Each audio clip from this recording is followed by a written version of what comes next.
बाबा के भभूत चंदन चीज हा गजब के, लीला रे लगावे बदे मिले नहीं सबके।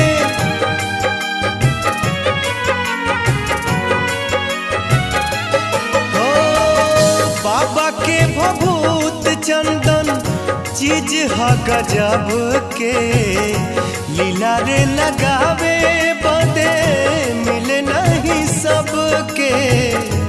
माथा झुकावल बहुत बात नईखे, माथा झुकावल बहुत बात नईखे।